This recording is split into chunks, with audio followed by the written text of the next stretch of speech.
for those who joining us offline, and also for those joining us through Zoom online.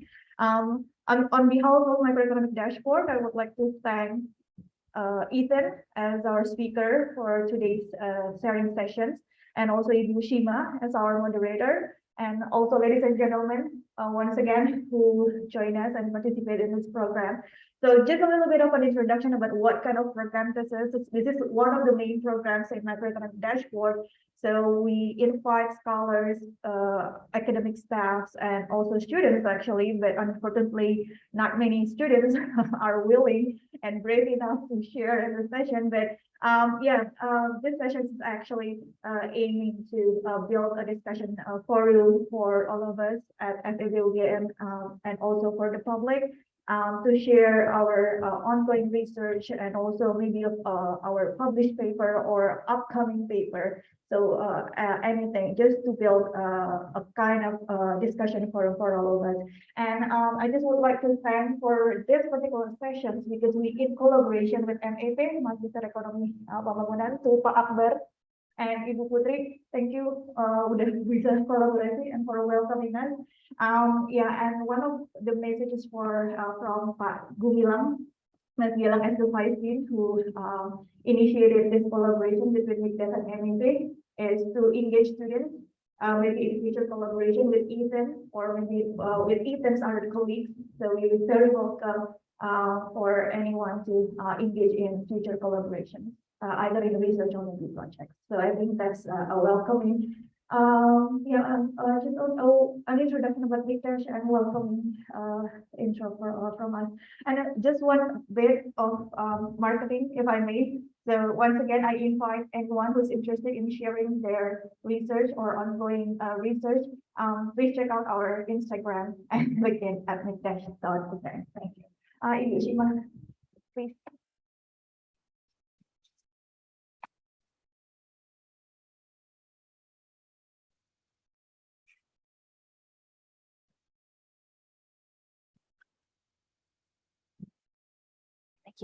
Thank you so much, Bu Kisha.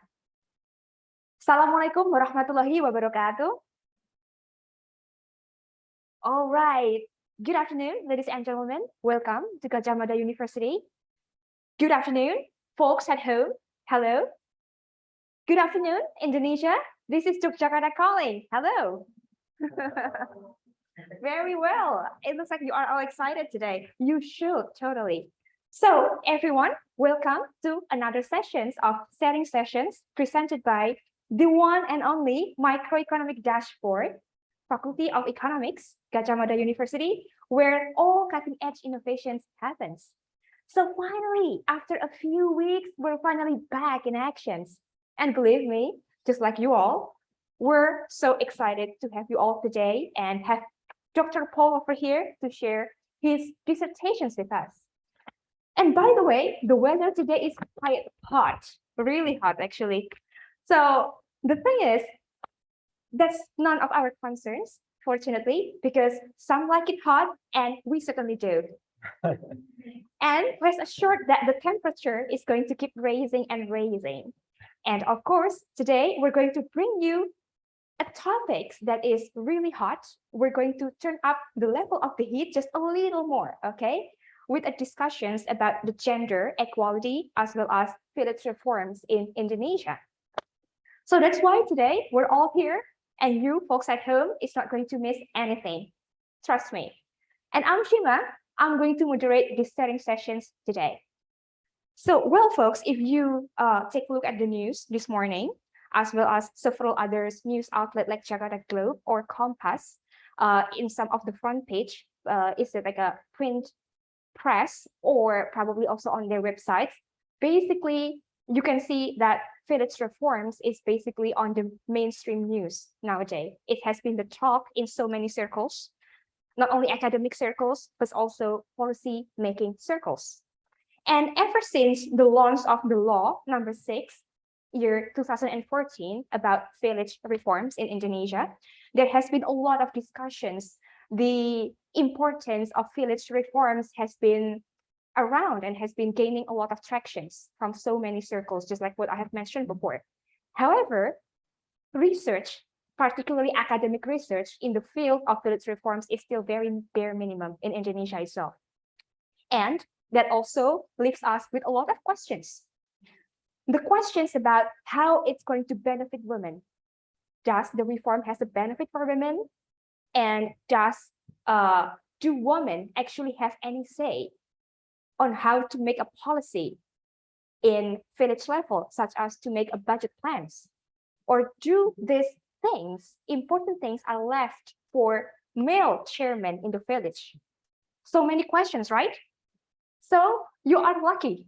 Count yourself lucky, because today we have an international guest who is going to share with us his working paper on village reforms and gender equalities in Indonesia. Gender and politics is like coffee and sugar, right? The more you stir it, the hotter it gets. And of course, today in a very hot weather, as well as a hot discussions as well, as the session goes by, I'm sure that you want to take notes and of course ask our presenter very meaningful questions in the end. And of course, you have every reason to be excited for folks over here, because we are very honored to have him here. He's going to discuss and share with us his findings on village reforms in Indonesia.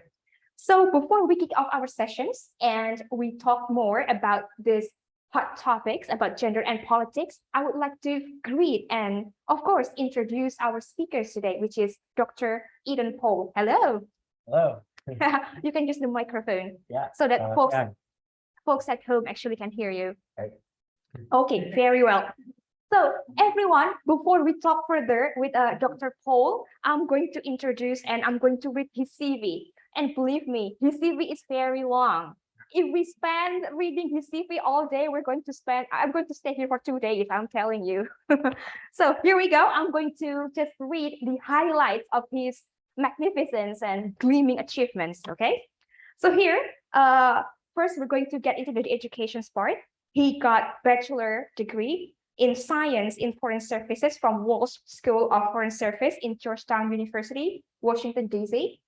And Dr. Paul also earned his Master of Arts in Law and Diplomacy from the Fletcher School, Tufts University, Massachusetts.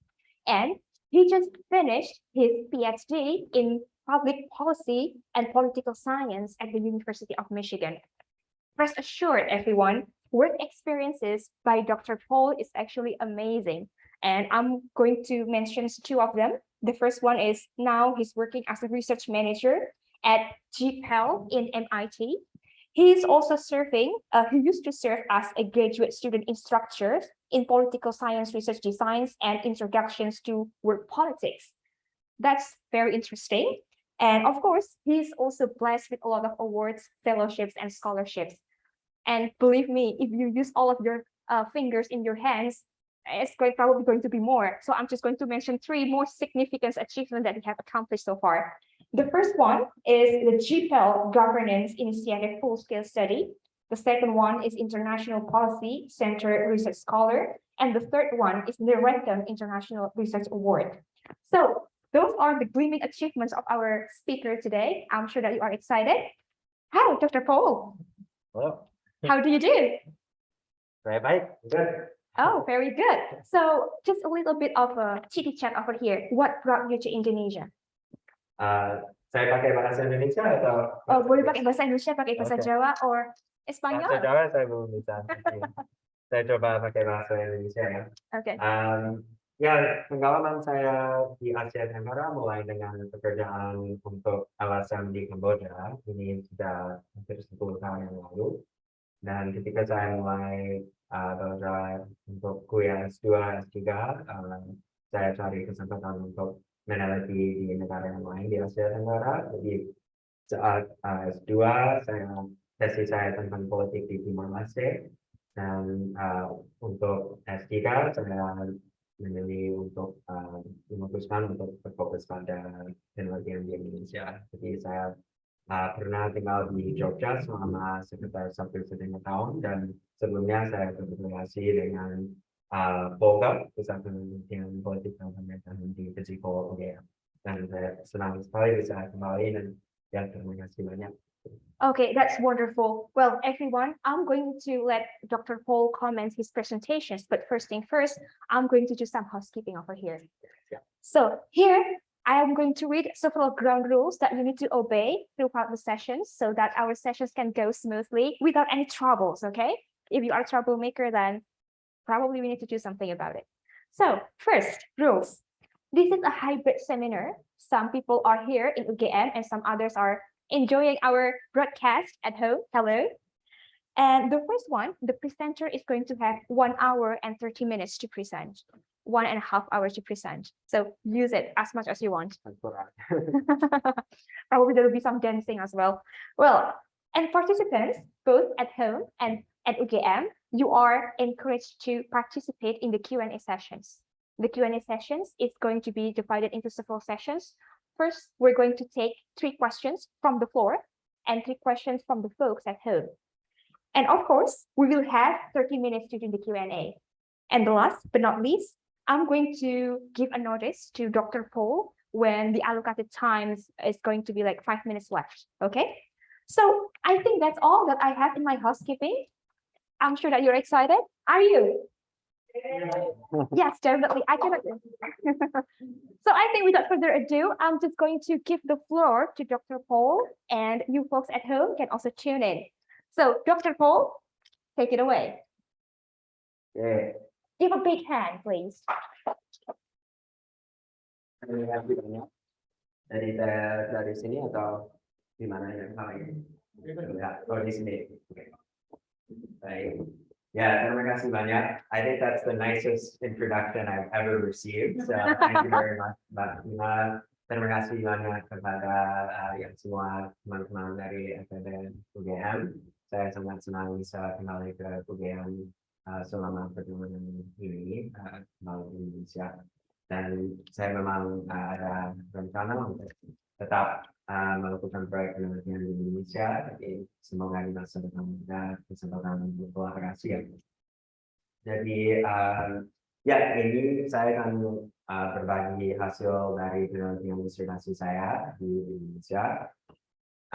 Judulnya Raising Representation, Gender and Vote Button Reforms in Indonesia.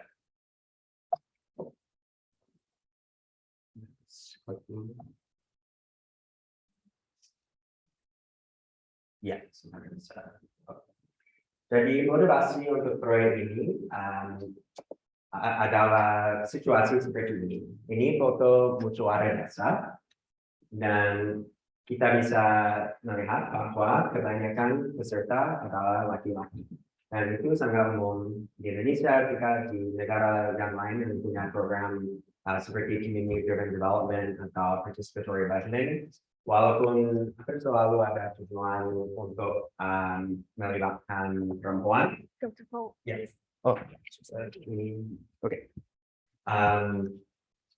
Jadi ya banyak waktu, banyak kali, seringkali tingkat partisipasi perempuan cukup rendah. Dan di Indonesia sejak Undang-Undang Dasar tahun 2014 memang ada wajib partisipasi perempuan minimal 30%, tapi rata-rata lebih sedikit perempuan hadir, dan dari yang hadir itu biasanya laki-laki yang paling dominan untuk misalnya mengusulkan. Jadi saya penasaran ya bagaimana kenapa partisipasi perempuan lebih rendah, dan juga apakah ada semacam reformasi yang bisa meningkatkan tingkat partisipasi perempuan, dan apakah reformasi seperti itu bisa meningkatkan kualitas representasi kepentingan perempuan. Oke. Dan fakta bahwa tingkat partisipasi perempuan lebih rendah mungkin punya berdampak pada prioritas yang ada dalam kebijakan, misalnya dalam prioritas anggaran dasar. Jadi ini infografis APBDes dari dasar yang sama dengan foto di slide sebelumnya. Dan kita bisa melihat bahwa kebanyakan dana dasar di dasar ini untuk pekerjaan umum, hampir 1 miliar rupiah, dan itu seperti untuk jalan, jembatan, drainase. Dan hanya ada 54 juta rupiah untuk kesehatan dan 24 juta rupiah untuk pendidikan. Dan nanti saya akan berbagi statistik deskriptif dari survei saya yang menunjukkan bahwa rata-rata perempuan lebih suka mau lebih banyak dana dasar untuk pendidikan dan kesehatan, walaupun rata-rata laki-laki dan khususnya tokoh masyarakat laki-laki dan perangkat desa laki-laki mau lebih banyak untuk infrastruktur seperti jalan, ya pekerjaan. Oke, jadi reformasi atau kebijakan yang paling disarankan, paling dilaksanakan di banyak negara untuk mencoba meningkatkan tingkat partisipasi perempuan adalah semacam kuota gender untuk pembangunan daerah. Jadi itu misalnya ada wajib minimal 30% perempuan harus hadir seperti itu. Tapi dari penelitian yang sudah ada di beberapa konteks, misalnya dari India dan beberapa negara di Afrika, sejauh ini sepertinya kebijakan kuota gender untuk community driven development belum meningkatkan tingkat keterwakilan substantif perempuan. Ada penelitian yang lain khususnya tentang kebijakan kuota gender di parlemen, dan itu ada hasil yang lebih optimistik, lebih baik bahwa rata-rata di banyak konteks sepertinya kuota gender di parlemen memang bermanfaat untuk meningkatkan kualitas representasi kepentingan perempuan. Tetapi pada tingkat lebih lokal, misalnya desa dalam konteks participatory budgeting atau community driven development, sejauh ini sepertinya belum ada dampak besar yang bisa terlihat. Jadi saya penasaran, pertanyaan penelitian utama saya adalah, bisakah musyawarah yang lebih inklusif meningkatkan keterwakilan preferensi perempuan? Jadi ini foto satu jenis musyawarah inklusif, ini di Kabupaten Pacitan, dan di Indonesia sudah ada beberapa, saya pikir pemerintah Indonesia dan beberapa LSM, aktivis, dan beberapa pemerintah daerah sudah menyadari bahwa tingkat partisipasi perempuan masih cukup rendah sejak Undang-Undang Dasar. Jadi ada beberapa kabupaten yang meloloskan peraturan bupati atau peraturan yang lain yang mewajibkan jenis musyawarah yang berbeda. Jadi saya berfokus untuk kebanyakan analisis saya untuk satu versi musyawarah inklusif ini yang namanya Musyawarah Keren. Ini di Kabupaten Trenggalek di Jawa Timur. Nah, Musyawarah Keren adalah singkatan untuk musyawarah perempuan, anak, disabilitas, dan kelompok rentan lainnya. Dan dalam Musyawarah Keren ini, format mirip dengan musyawarah dasar biasa. Dalam hal semua usulan dari peserta, ada daftar usulan yang diajukan ke tim 11 atau tim penyusunan rencana pembangunan jangka menengah dasar, itu selama periode kepala dasar, yaitu 6 tahun, dan juga untuk rencana kerja pemerintah dasar yang pada akhir menjadi setiap tahun APBDAS, Undang-Undang Dasar tahunan. Ya. Jadi dari sini ini mungkin akan meningkatkan, ini teori adalah musyawarah inklusif seperti ini bisa meningkatkan kemungkinan bahwa aspirasi perempuan dan kelompok rentan lainnya ditanggapi, karena ini seperti menjamin guarantee bahwa akan ada usulan dari perempuan dan kelompok rentan lainnya, dan secara otomatis daftar usulan itu akan terlihat oleh tim penyusunan RPJMDAS dan RKPS. Jadi mungkin ini membuat proses lebih mudah untuk ada ini bentuk busana keren ini mungkin lebih nyaman bagi perempuan dan kelompok rentan lainnya untuk berpartisipasi karena tidak ada sebanyak toko-toko dan perangkat asal laki-laki di sana. Dan juga pasti akan ada usulan dari mereka yang bisa dibagikan dengan pemerintah dasar. Oke. Jadi untuk preferensial hasil saya, busana keren ini memang memperkuat suara tokoh masyarakat perempuan. Tetapi ini belum mengalihkan anggaran aktual ke prioritas perempuan.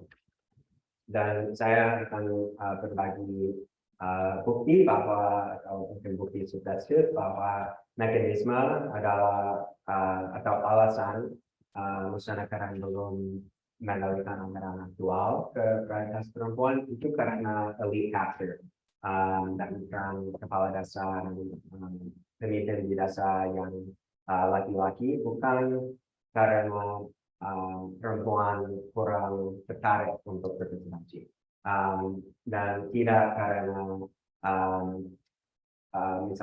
misalnya kepala dasar atau perangkat dasar lain tidak tahu prioritas perempuan seperti apa. Dan saya akan menjelaskan secara detail beberapa hasil analisis tentang itu. Oke, jadi untuk teori, apa saja hambatan bagi perempuan untuk berpartisipasi? Perempuan jarang diundang, ini secara tidak hanya di Indonesia, tapi ini seperti kesimpulan dari banyak penelitian yang sudah ada dari banyak konteks. Baik di negara berkembang dan negara maju juga untuk beberapa hal ini. Perempuan jarang diundang untuk berpartisipasi dalam urusan politik dan tidak merasa diterima dalam konteks dominasi laki-laki.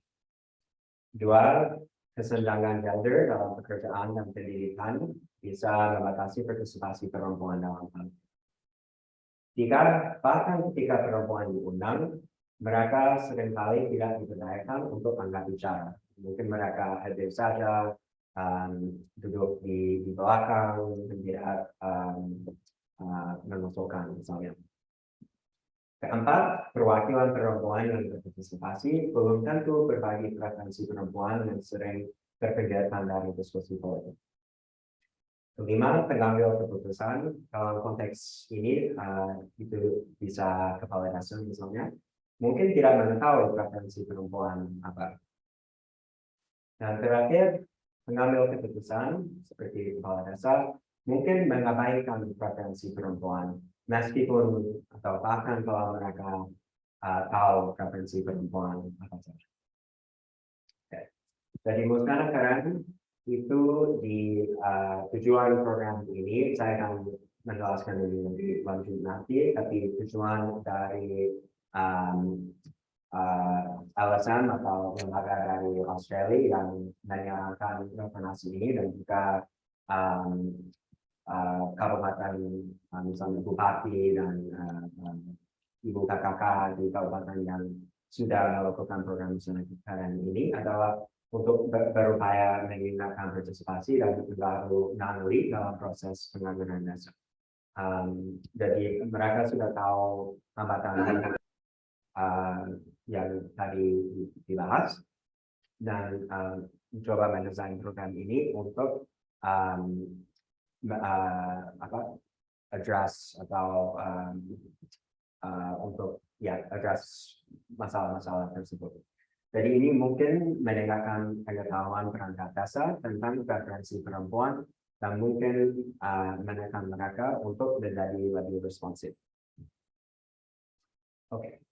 Jadi konteks ini semua penelitian ini terjadi dalam beberapa tahun terakhir. Jadi ini masa undang-undang dasar dan dengan peraturan yang sudah ada, peraturan nasional dari Kemendes dan juga dari Kemenku, sudah ada wajib musyawarah dasar, musyawarah dusun harus melibatkan tokoh agama, petani, nelayan, kelompok perempuan, kelompok rentan.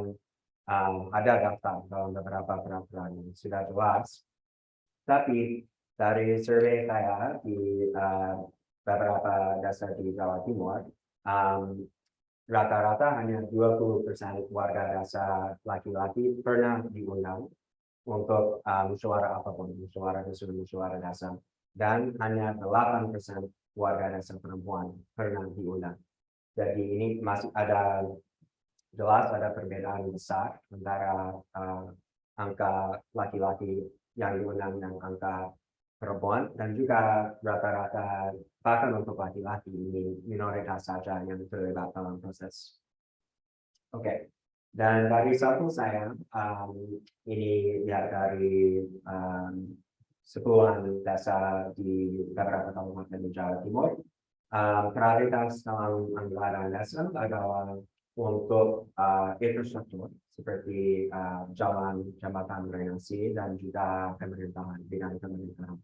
Hanya ada sedikit untuk pendidikan, kesehatan, pemberdayaan, yang nanti saya akan menunjukkan di kategori yang lebih minta oleh perempuan. Oke, nah bagaimana atau kenapa beberapa kabupaten sudah punya musyawarah, walaupun mayoritas kabupaten Indonesia belum punya musyawarah khusus perempuan atau musyawarah inklusif ini. Sebenarnya sejauh ini, kalau saya tidak salah, hanya ada musyawarah atau musyawarah inklusif seperti itu di 10 kabupaten. Dan semua kabupaten itu adalah kabupaten yang punya program dari Compact.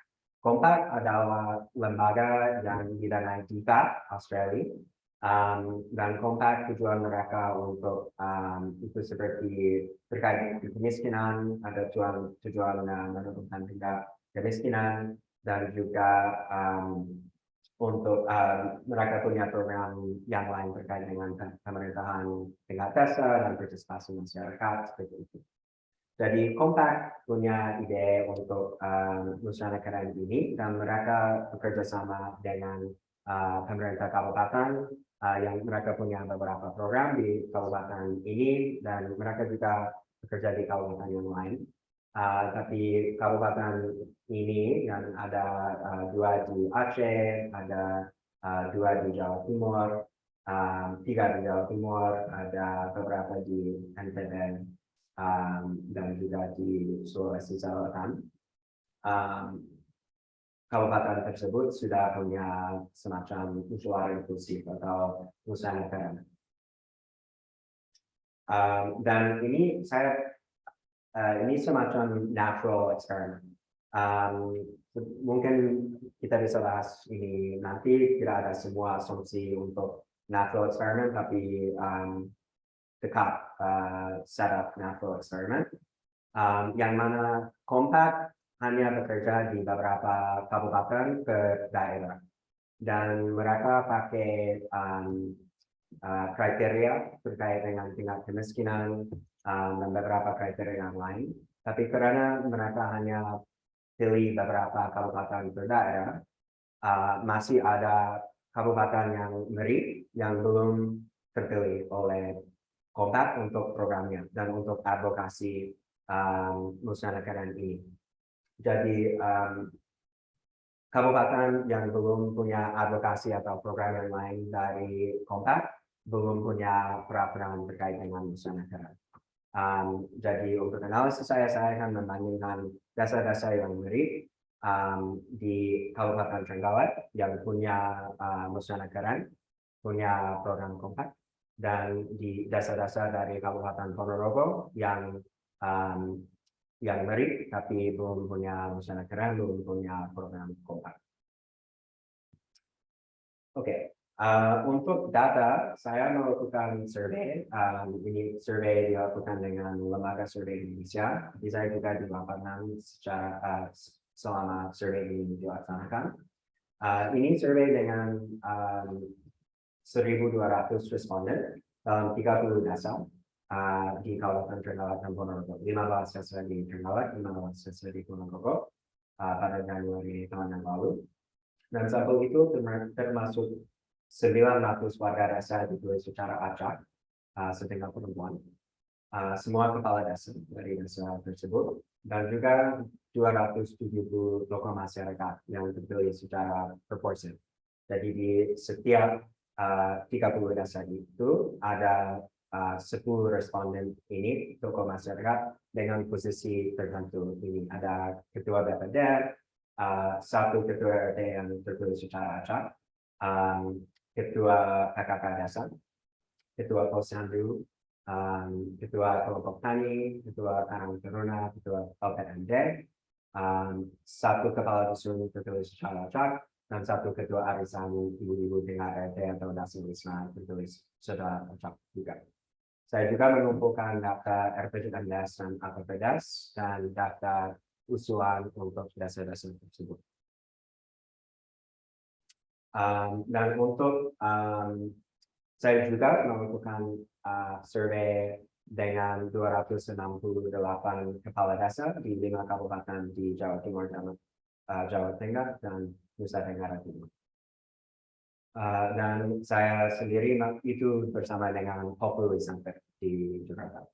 Dan saya juga melakukan 95 wawancara dengan pejabat kabupaten dan desa, tokoh masyarakat, dan warga desa di beberapa kabupaten di Jawa Timur. Oke, jadi saya untuk survei yang tatap muka di lapangan dengan sampel tadi 1.200. Saya pilih Trenggalek dan Ponorogo karena dua kabupaten itu cukup mirip dalam hal banyak faktor, tingkat kemiskinan, tingkat pengangguran. Ponorogo sedikit kurang maju, sedikit kurang miskin atau sedikit lebih maju, dan itu memang alasan mengapa Kompak pilih Trenggalek untuk programnya dan bukan Ponorogo. Tapi saya melakukan propensity score matching untuk menemukan desa-desa yang cukup mirip dari Trenggalek dan Ponorogo untuk analisis statistik penting. Oke, dan ya Kabupaten Ponorogo dan Kabupaten Trenggalek adalah kabupaten tetangga. Oke, jadi saya dari di sini setiap dak adalah satu desa dan dari semua desa di Trenggalek dan Ponorogo saya pilih 30 yang propensity score paling dekat ke 0,5 didasarkan matching covariate ini termasuk besaran dana dasar, margin pangsa suara kepala desa petahana, pangsa suara untuk Presiden Jokowi, tingkat pendidikan kepala desa dan beberapa faktor yang lain.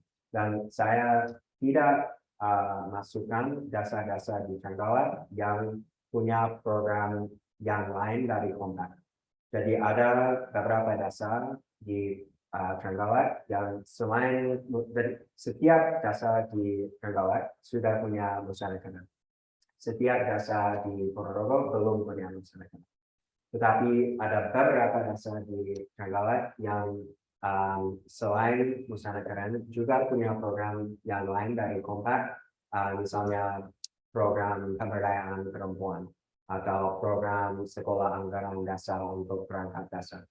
Jadi saya tidak masukkan desa-desa itu karena akan lebih sulit mengidentifikasikan dampak musyawarah sendiri. Kalau saya masukkan desa-desa yang punya program tambahan, akan sulit tahu dampak dari musyawarah sendiri atau dari program tambahan. Jadi saya menemukan sampel 30 desa secara itu.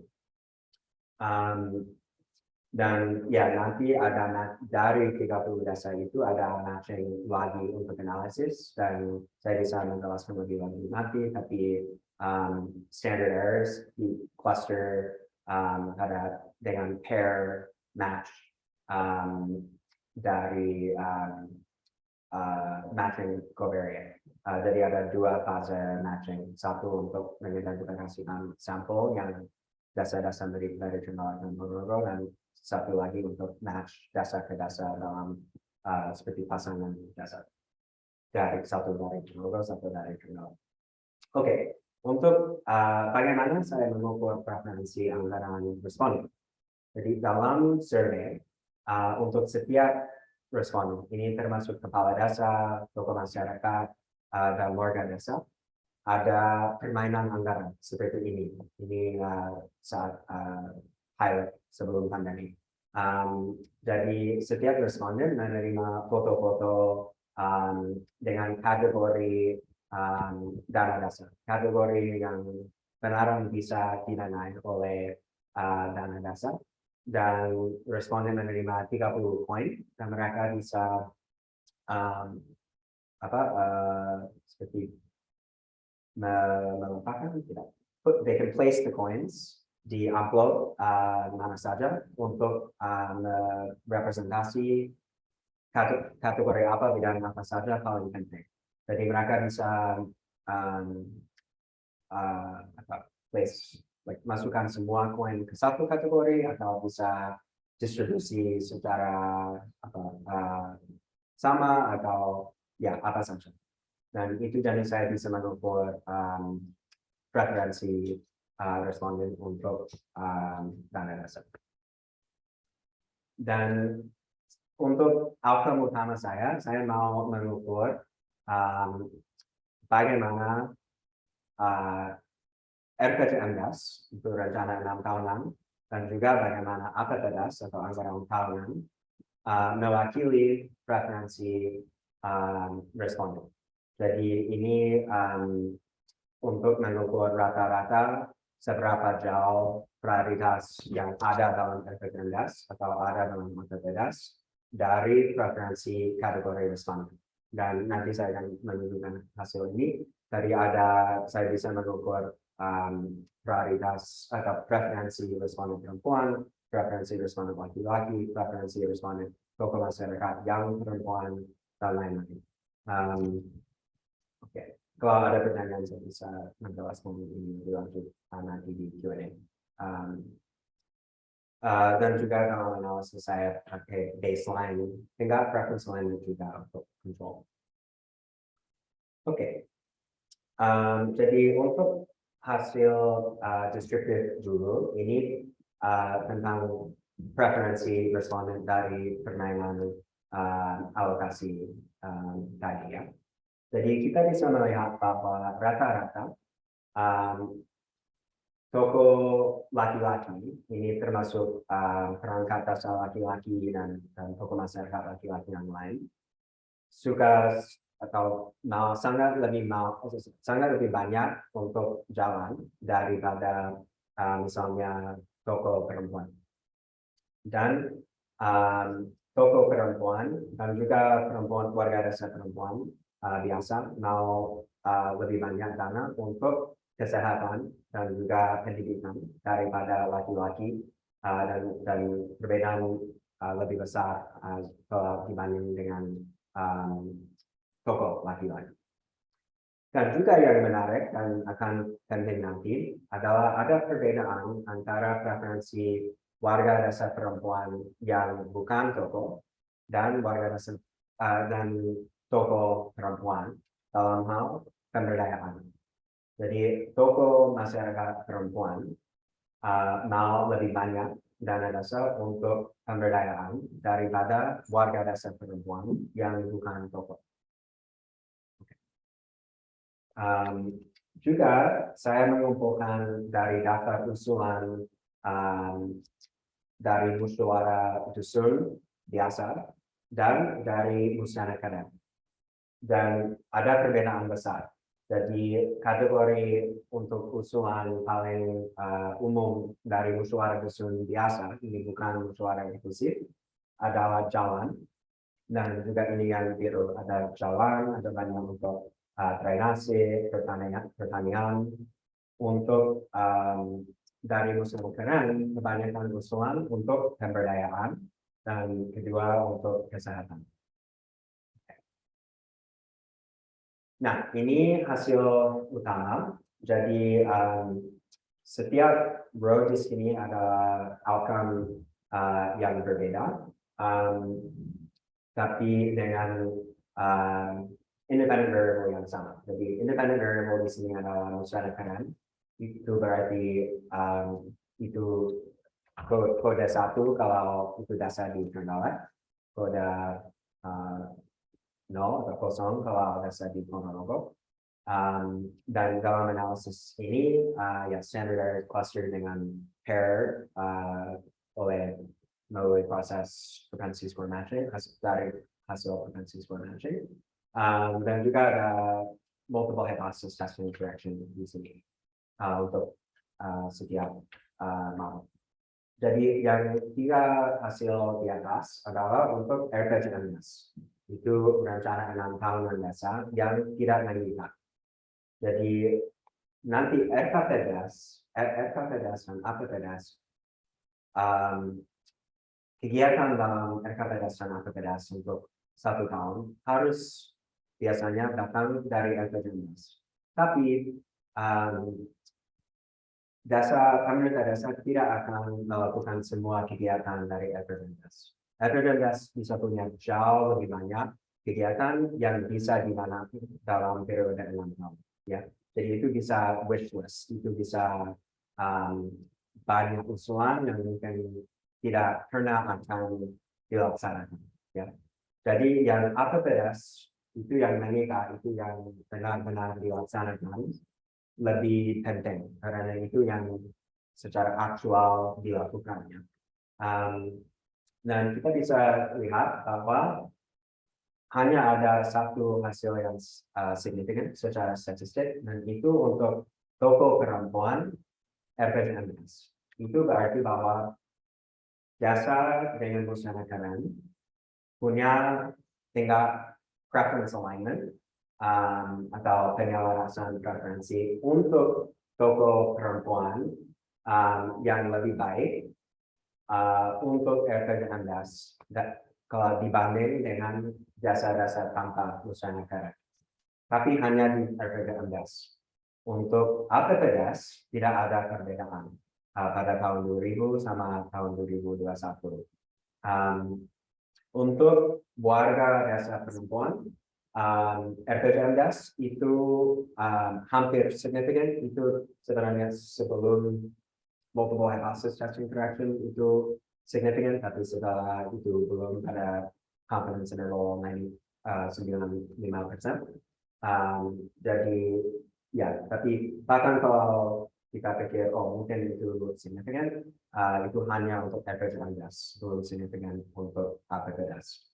Dan tapi mungkin ya saya harus bilang bahwa ini sampel sangat kecil, hanya 30 dasar ya, dan unit of observation adalah dasar. Dan ini pasti underpowered statistically.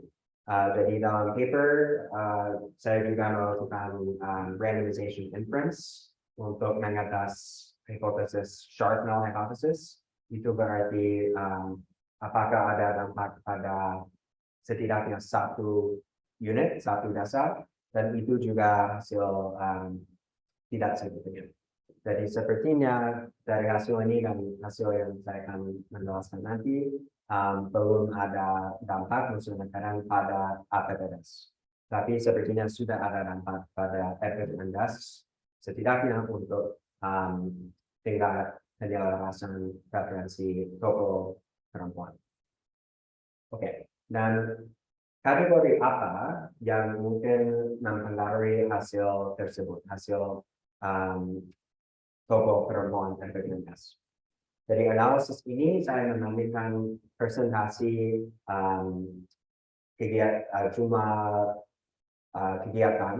jumlah harga kegiatan dalam RPJMS di dasar-dasar dengan di Trenggalek dan dasar-dasar di Ponorogo. Dan hanya ada 1 kategori yang perbedaan signifikan secara statistik, dan yaitu kemenangan. Jadi ini juga bukti sugestif bahwa itu toko perempuan, peran mereka yang paling penting dalam hasil tadi, hasil yang penyelarasan preferensi lebih baik untuk toko perempuan dalam RPJMS, karena ingat bahwa itu toko masyarakat perempuan yang suka lebih yang mau lebih banyak dana untuk pemberdayaan daripada warga dasar perempuan yang bukan tokoh.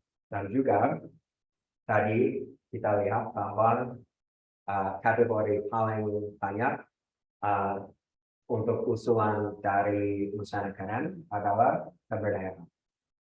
Oke. Nah, ada dua analisis lagi yang untuk melihat mekanisme yang mungkin berdampak pada hasil ini.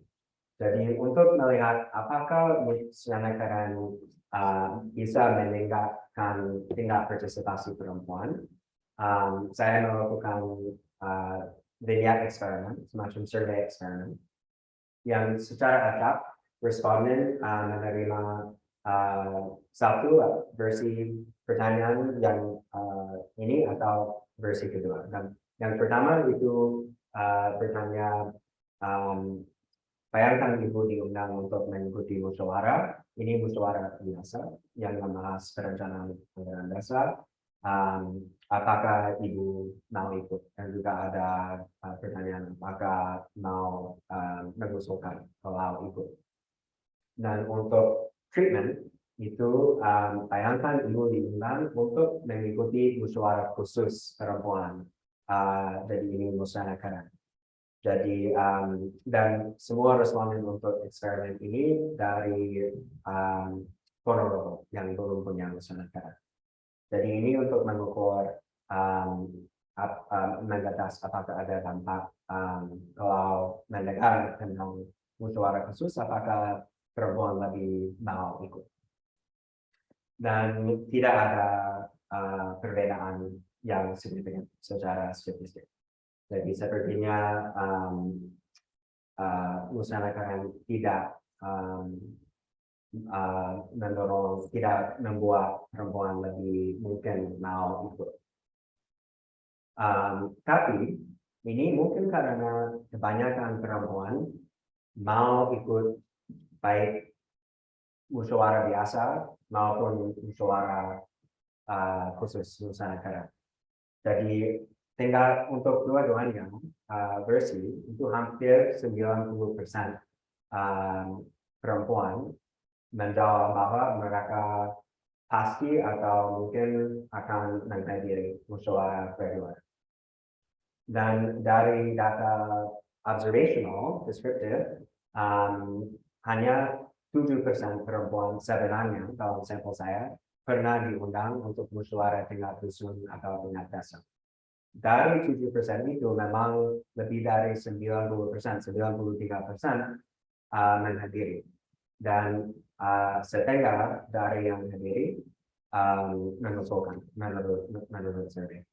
Jadi ini seperti yang berarti bahwa masalah lebih bahwa atau hambatan lebih bahwa kebanyakan ibu-ibu tidak pernah diundang.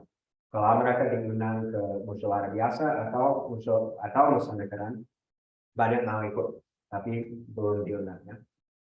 Oke. Dan ini eksperimen terakhir. Jadi ini untuk mengevaluasi perspektif kepala desa dan bagaimana kepala desa merespons ke informasi baru tentang preferensi perempuan dan juga tentang masyarakat. Jadi ini eksperimen, semua responden untuk eksperimen ini adalah kepala desa dan semua responden ini dari kabupaten yang belum punya masyarakat. Jadi semua responden dulu ditanyakan misalnya dana desa yang belum dilaksanakan tersisa 100 juta rupiah, bagaimana Anda akan mengalokasikan dana untuk 5 kategori berikut. Lalu ada 3 treatment group yang secara acak responden menerima placebo, T1 atau T2. Placebo itu adalah informasi yang seharusnya tidak mempengaruhi respons kepala desa. Ini bahwa ada setengah warga yang lebih suka kategori ini dan sisanya lebih suka yang lain. Tapi mereka tidak menerima informasi apapun tentang kelompok-kelompok itu. Jadi seharusnya itu tidak mempengaruhi respons. Dan itu untuk mengajak apakah kepala desa mau berubah saja karena ditanyakan 2 kali. Jadi itu semacam control bisa di baseline.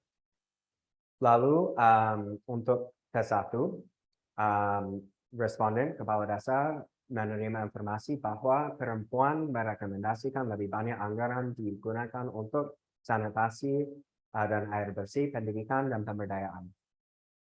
Dan untuk T2, responden menerima informasi itu tentang preferensi perempuan dan juga mereka menerima penjelasan tentang musyawarah khusus bahwa mereka harus melaksanakan musyawarah khusus perempuan.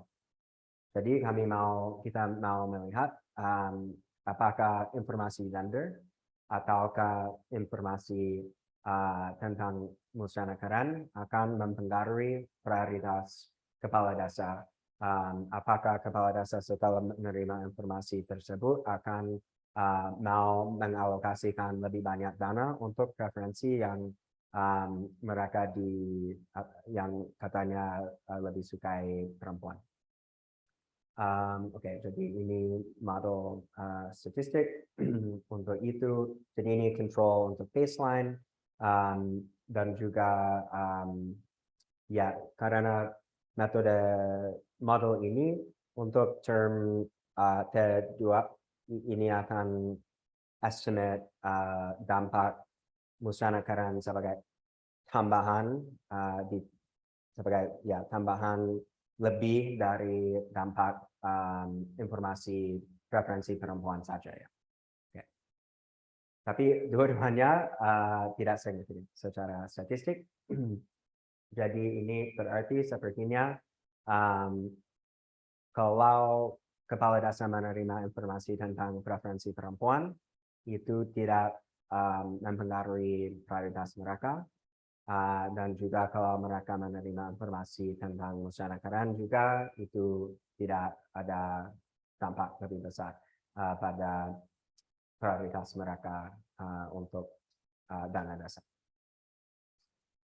Oke, jadi ya ini setelah diberikan informasi tentang preferensi perempuan, kepala desa tidak mengubah prioritas anggarannya, dan setelah diberikan informasi tentang persyaratan musyawarah KADAS tidak mengubah prioritas anggaran.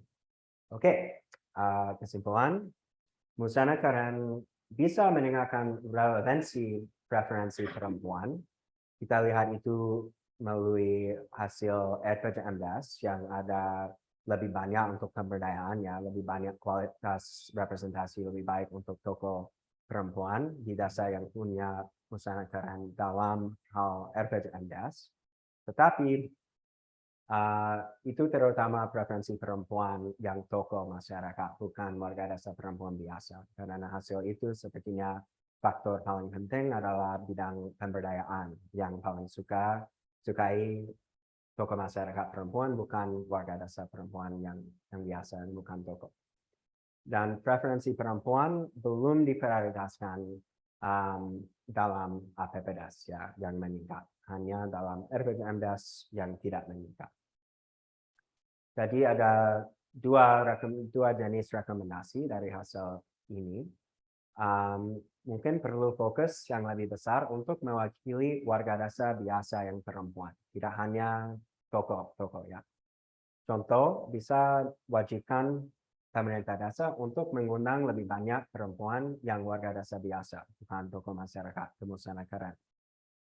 Atau mungkin karena di Indonesia sudah ada banyak lembaga kemasyarakatan desa ya, banyak kegiatan dari tingkat desa wisma atau RT yang perempuan, laki-laki sudah berkumpul, misalnya ada arisan ibu-ibu, ada yasinan ya. Jadi mungkin tokoh masyarakat perempuan bisa saat mereka bertemu dengan warga desa biasa, misalnya di kegiatan arisan, mungkin mereka bisa minta usulan atau gagasan dari warga perempuan dalam kelompok itu, yang warga desa perempuan biasa. Rekomendasi kedua terkait dengan insentif bagi pengambil keputusan, misalnya kepala desa untuk mengubah prioritas. Contoh, bisa ada wajib membuat gagasan dari musyawarah yang mengikat, atau misalnya ada wajib harus pakai setidaknya 20% usulan dari musyawarah dalam RPJMD atau dalam APBDes juga misalnya. Atau juga bisa ada sistem reservasi gender untuk kepala desa. Ada ini di India. Jadi di India secara acak ada presentasi desa yang semua calon kepala desa harus perempuan. Dan itu seperti siklus, mungkin setelah beberapa periode itu buka lagi bisa perempuan atau laki-laki, tapi setiap beberapa periode di beberapa desa harus ada kepala desa yang perempuan. Mungkin itu akan mempengaruhi, tapi belum ada wajib seperti itu di Indonesia ya. Oke, terima kasih banyak. Saya sangat terbuka untuk masukan saya. Well, thank you very much for such a insightful presentation. I really enjoyed it. Yeah. We learned a lot today. That was very interesting. Well, I think now it's time for Q&A. Yep. Well, I think we also have very wonderful questions from here. I'm going to take some questions from the board. I will ask folks and folks can also send their questions to the comment box on the Zoom application. If you want to participate in the discussions verbally, feel free to use the raise hand button on your down right corner. So I think everybody also got any questions here. I'll start from the floor. Let's take questions. Wonderful. Okay, over there. And I also have several questions, I think, from the folks at the chat box. Okay, so please, anyone who wants to have a question, also feel free to let us know. Well, let's take the question from over there first. Oh, no. Okay, so the questions can be addressed both in Bahasa Indonesia and English, okay? So be shy. Itu belum, maaf. Unless you want to translate for me, you can. Japanese lesson. So, okay, Bahasa Indonesia and French. I can't do French. Okay. Mau pakai ini? Yeah. So, Mr. Chahika is one of our Very much. wonderful. Thank you all. Very nice presentation for me. Actually, because I'm not specialized in the field development area, and more like market science, so I started to understand the question. But overall, I think quite insightful with this. So I've got two questions. The first one is in one of your slides, you said that regarding the invitation for kind of like dana desa discussions, something like that. You said that it is only 20% of males, male citizens in the village that are invited, and maybe 8% of female that are invited to the meeting. My question is, this figure, 20% and 8%, is it taken the actual number of people that really come to the meeting, or is that only invitation that is there to the other? Because I think it's quite possible that I got the invitation, but I choose to not to come to the meeting. So that's the question. And the question is about the classification that you are used in your research. So I think you make some 4 or 6 classification about the respondent. You decided by like male, female, and then you further make classification about common people and then maybe like tokoh masyarakat. And my question is about the female leader or tokoh perempuan. Is it also include the wife of kepala desa or maybe wife of kepala dusun? Because what I see in the society of majority in Indonesia, I think that wife of kepala desa or wife of kepala dusun, they have some input the decision making in the village. So that's my question. Thank you. Saya menjawab langsung atau? Ya. Oke. Terima kasih banyak atas pertanyaan. Untuk pertanyaan pertama, ya ini dari survei saya, presentasi yang pernah diundang ke musyawarah tingkat apapun 20% laki-laki dan 8% perempuan itu termasuk musyawarah RT, dusun dan desa. Dan itu ya menurut responden sendiri, apakah pernah itu sejak 3 tahun yang lalu, itu pertanyaan tertentu. Dan dari itu ada, kalau mereka menjawab ya pernah diundang, ada pertanyaan berikutnya apakah ibu bapak pernah hadir, dan itu sekitar 90% bilang ya pernah hadir kalau diundang. Jadi sepertinya kebanyakan yang diundang memang hadir. Mungkin presentasi benaran sedikit lebih rendah 90% karena itu ya data itu bukan dari daftar hadir, itu dari respon self-reported saja. Jadi mungkin ada orang yang mau, oh ya saya datang walaupun tidak datang, tapi sepertinya kebanyakan yang diundang memang datang, tapi kebanyakan belum diundang, khususnya perempuan kemungkinan lebih kecil diundang. Untuk ya classification, jadi ya sebenarnya saya punya slide tambahan untuk ini. Oh ya, yang ini. Oke, memang untuk definisi tokoh perempuan saya itu termasuk ibu PKK yang hampir selalu istri kepala desa, dan juga itu termasuk ketua arisan ibu-ibu tingkat RT yang tertulis secara acak, juga ketua posyandu, dan mungkin satu lagi saya lupa.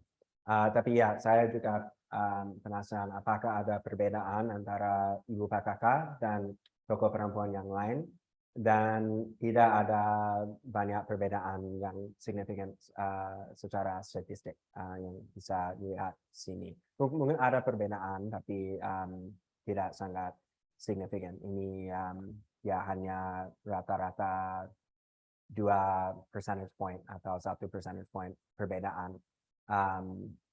Tapi saya setuju bahwa peran ibu PKK memang penting, dan ya itu mungkin berarti bahwa bahkan tokoh perempuan misalnya ketua posyandu juga punya preferensi yang berbeda dari warga desa biasa dalam hal pemberdayaan khususnya.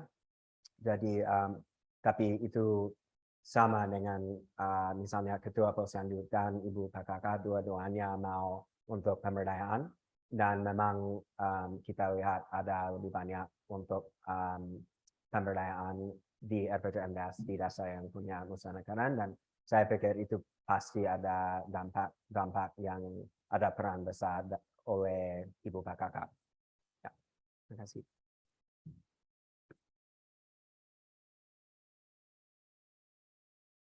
Okay, do we have another question from the floor? Yeah, it can be in Bahasa Indonesia or in English. Yes, please. Tadi Anda menggunakan sampelnya seperti itu. Iya. Tadi Anda menggunakan sampelnya tadi masing-masing 15 orang di 2 desa gitu ya. Iya. Kenapa kok sampelnya sangat sedikit ya? Karena 30 sampel 30 itu kan minimalis gitu ya.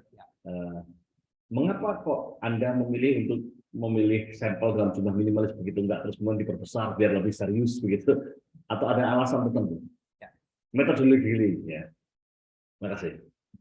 Ya itu alasan anggaran saya saja, dana saya terbatas. Jadi ada seperti trade-off untuk berapa responden versus, karena outcome utama saya adalah preference alignment, jadi itu membentukkan tidak hanya data APBDes yang lebih mudah dapat, tapi juga membentukkan survei asli untuk permainan alokasi itu, dan itu yang mahal untuk melakukan di desa-desa tertentu di daerah pedesaan. Jadi ada trade-off antara jumlah sampel berapa banyak warga per desa dan berapa desa. Jadi saya mau setidaknya 30 responden per desa untuk punya ukuran yang walaupun tidak representatif, mungkin cukup representatif, khususnya karena saya mau membandingkan preferensi misalnya perempuan dan laki-laki. Jadi ini ada 15 laki-laki, 15 perempuan per desa, jumlah ya responden 1.200 walaupun untuk desa hanya 30. Jadi tapi pasti lebih baik untuk analisis kalau bisa ada sampel lebih besar. Jadi kalau saya punya dana lebih banyak pasti mau, dan itu ya jadi memang ada kemungkinan sudah ada dampak untuk APPDAS juga, tapi tidak bisa terlihat karena sampel terlalu kecil. Tapi sebenarnya saya hanya bisa bilang dengan percaya diri, confidence bahwa belum ada dampak sangat besar. Tapi mungkin sudah ada dampak yang kecil yang tidak bisa terlihat dalam sampel sekecil ini. Tapi ya.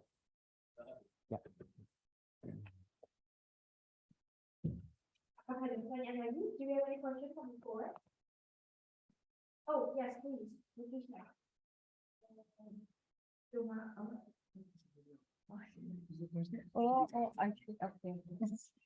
Penasaran aja untuk a little bit technical again, selection dari Kabupaten Trenggalek dan Ponorogo, karena ini kan fokusnya adalah perempuan. Apakah di sini ada populasi salah satu variabel yang dipertimbangkan untuk similarity antara Trenggalek dan Ponorogo, tapi kenapa nggak populasi perempuannya itu? Oh, ya. Specific on women population gitu, atau women proportion of population. Ya. Ya mungkin lebih baik kalau saya pakai populasi perempuan. Mungkin ada dari BPS, saya kurang tahu. Tapi ya, saya tidak punya alasan sangat baik. Rata-rata biasanya presentasi perempuan mirip desa ke desa, tapi memang Ponorogo mungkin agak unik karena ada banyak TKI, banyak yang bekerja di luar, jadi mungkin agak berbeda, dan ya sebenarnya saya belum ada faktor itu. Jadi ya itu poin. Kalau saya mengulangi ini mungkin dengan sampel lebih besar itu lebih baik ya.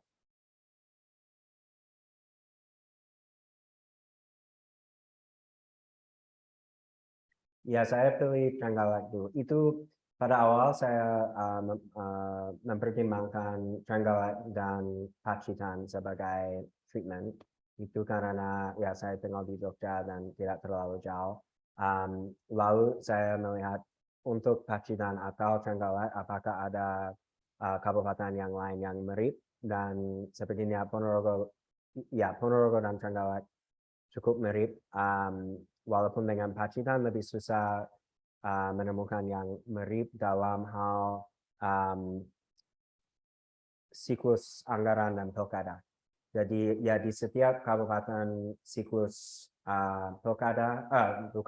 siklus pilkadas berbeda. Itu tidak standar secara nasional. Dan bahkan dalam satu kabupaten bisa ada perbedaan. Tapi rata-rata setidaknya di Jawa Timur biasanya kebanyakan desa dalam satu kabupaten ada satu siklus. Dan karena outcome saya terkait dengan RPJMDAS dan APPDAS dan dampak musyawaratan pada itu, saya pikir sangat penting waktu antara musyawaratan pertama dan RPJMDAS. Jadi saya hanya masukkan desa yang punya siklus yang sama. Tapi ya kabupaten yang paling mirip dengan Pacitan ada siklus yang berbeda. Jadi saya pilih Trenggalek sebagai treatment dan Ponorogo sebagai control untuk Trenggalek.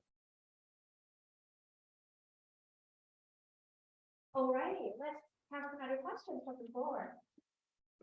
Yeah. Oh, our audience, go ahead. Yeah. Halo. Dr. Reza, ya, bahasa Indonesia aja Reza. Yang pertama mungkin tadi saya sedikit sedikit kurang paham atas yang dijelaskan karena pengalaman saya juga dengan berbincang-bincang teman-teman yang tinggal di desa itu kita suka menyinggung soal konflik pasca pemilihan kepala desa itu jauh lebih lama recovery-nya ketimbang pilpres atau pemilihan gubernur karena itu ada jenjang keluarga pasti kan karena satu desa seperti itu. Nah, apakah itu sudah coba dipertimbangkan atau dikontrol yang menjadikan dia tidak datang ke musyawarah bukan karena dia kegiatan rumah tangga atau dia sibuk atau segala macam, tapi karena dendam mungkin dengan kades yang menang itu sehingga dia tidak mau datang. Itu saya kira sangat-sangat bisa terjadi. Dan kedua mungkin apakah dijelaskan juga kapan musyawarah terjadi, apakah ketika pagi, siang, sore, malam hari yang menjadikan ada yang bekerja juga, ada yang tidak bisa keluar malam, atau mungkin pada akhir pekan atau hari kerja. Saya kira uh, itu bisa berpengaruh juga. Saya juga penasaran. Thank you. Ya, terima kasih, itu pertanyaan yang bagus.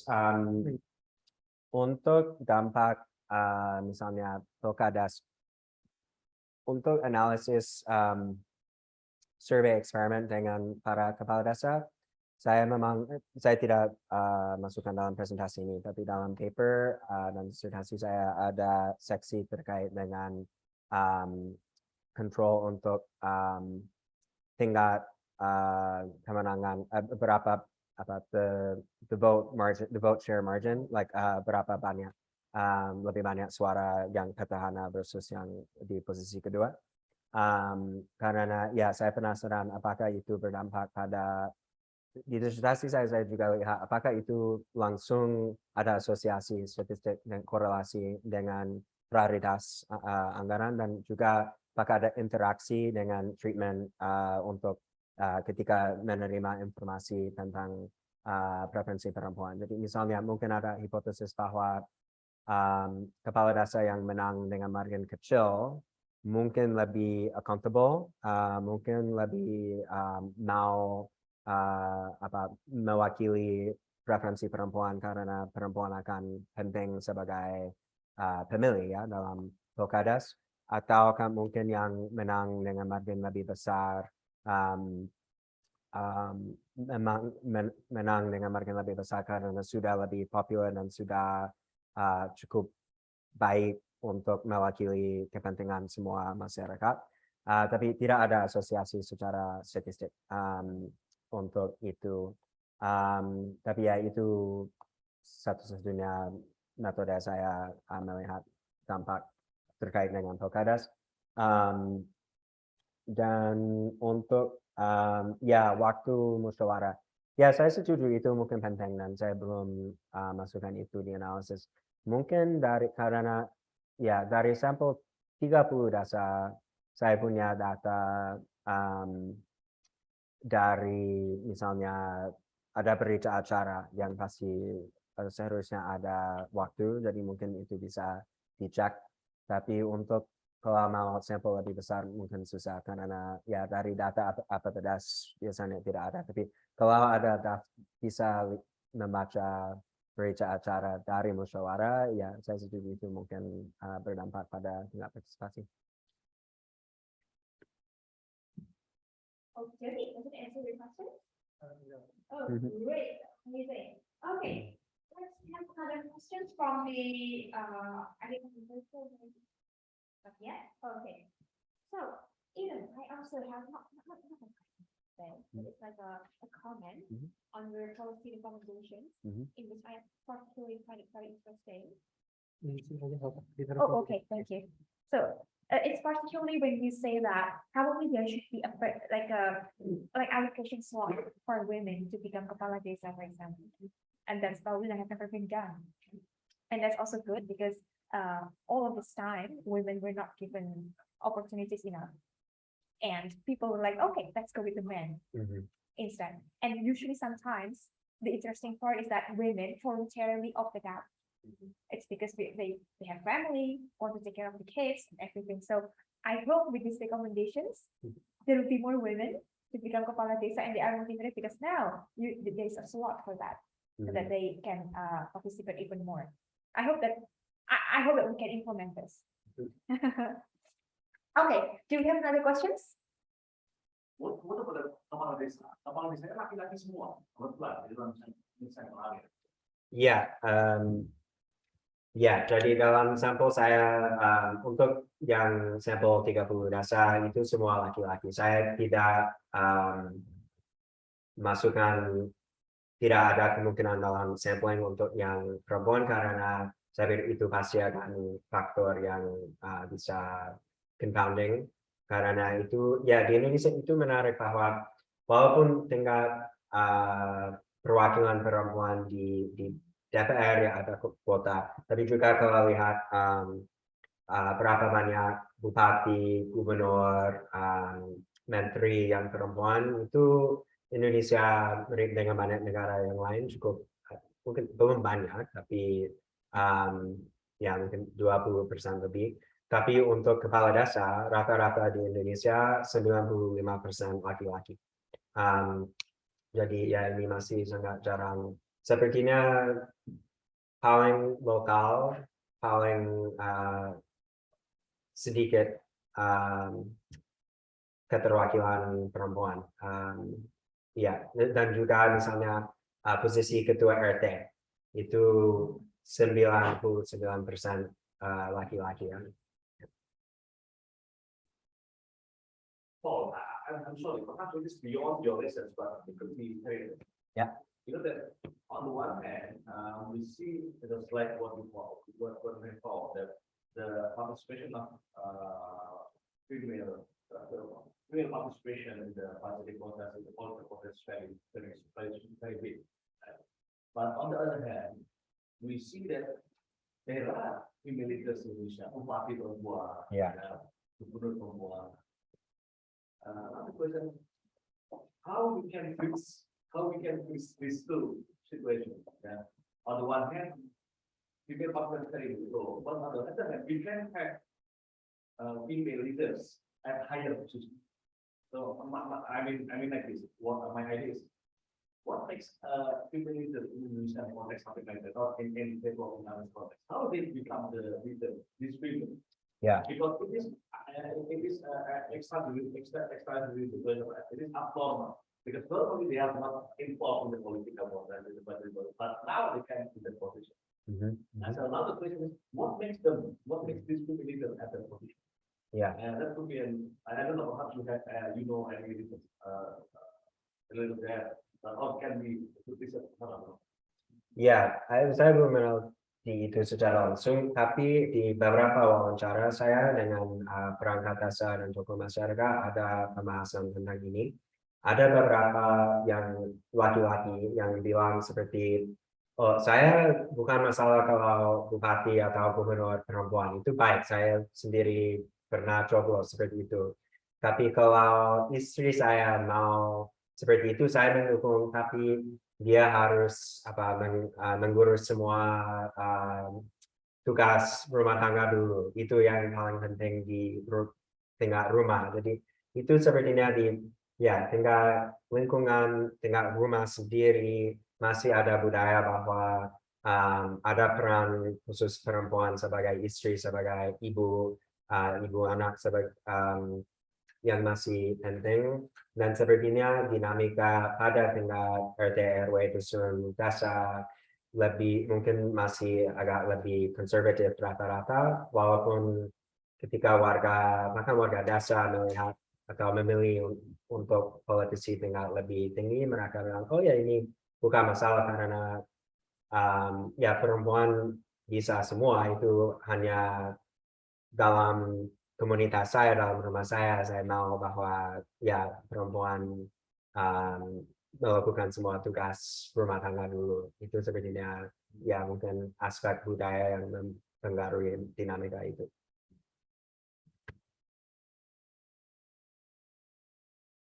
Fantastic. Do we have any more questions from the floor and from people at home? No? All right. If there's no more questions, and actually I'm almost running out of paper to take notes all of the keywords that we have discussed today. And of course, we're also almost running out of time.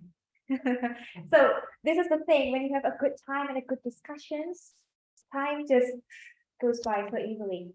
Well, ladies and gentlemen, we are arriving at the end of the occasions. I would like to thank you for everyone for your enthusiastic participations in this forum. I would like to thank Dr. Paul for taking the time out of your busy schedule to share your working paper with all of us today. That's really fantastic. And of course, I would like to thank you for everyone in the macroeconomic dashboard, all the crew who have been working so hard to make sure that everything is organized and runs smoothly today. Big applause for all of you and okay, thank you very much once again. Please make sure to stay tuned and follow all the social medias of Microeconomic Dashboard and tune in for more interesting content. Stay motivated, stay healthy. Shima Trishna here. Thank you very much and have a wonderful, wonderful the rest of the day. Wassalamualaikum warahmatullahi wabarakatuh. Ya, terima kasih banyak. All right.